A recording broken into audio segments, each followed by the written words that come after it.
Daniel Jones tearing his ACL. Let me put you in the front office with the Giants. What are you going to do at the quarterbacking position? Yeah, I think you need to I don't think they've had their guy. I think the contract this year, I just haven't felt that way. I think the success last year was a little bit of fool's gold. I think Daniel's tough and competitive and all that. And I have a ton of respect for a guy that tears his ACL and I think tries to keep playing, not knowing how badly he hurt himself.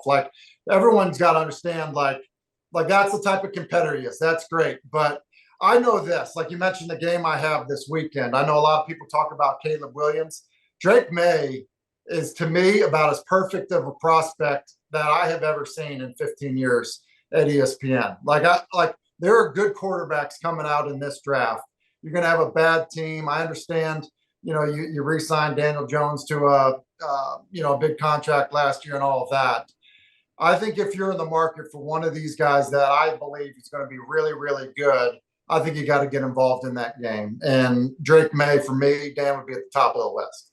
Tim Hasselbeck, ESPN ACC football analyst, former NFL quarterback. Let me stay on that because I think Orlovsky, we've had a couple of analysts who have been, it felt like we moved away from Caleb Williams because we wanted to bring in other quarterbacks into the conversation.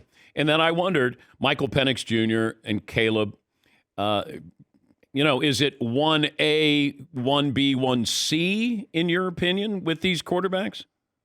Here's what I think. I think in the evaluation process of these guys, well, first off, all three of them ridiculously talented, right? And I think a lot of people are going to say, yeah, this guy's good enough, productive enough, projects enough to be a first rounder. I think when people sit down and talk to Drake Maye, I think that it's going to look like there's nothing wrong with him. I think when you talk through, he's going to be a better pro than college player. His size, his athleticism, the way he moves, he to me is already will be in a class of just physically talented, and then also size, ability, how he sees things to Herbert and Mahomes and Josh Allen. Those guys that are every bit of 6'4" to 6'6", run crazy, see it well, insanely competitive. He's gonna beat like that. He's checking all of those boxes. And then he's just a young kid still that I think is going to get better in the pros when you can control the game because of how smart he is. So okay. I'm going to give you the number one pick, Tim. Tim, you're the Cardinals. You're on the clock. Yeah, I'm taking him. Taking Drake Maye. Yeah. Okay. That's a quick answer.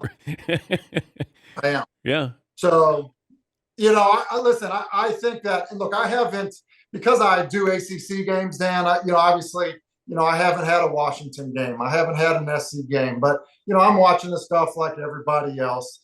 I just know that, from talking to people and seeing what he's like in the building and just his competitive nature combined with his ability, he does things that other guys just don't do that I think really translates to the next level.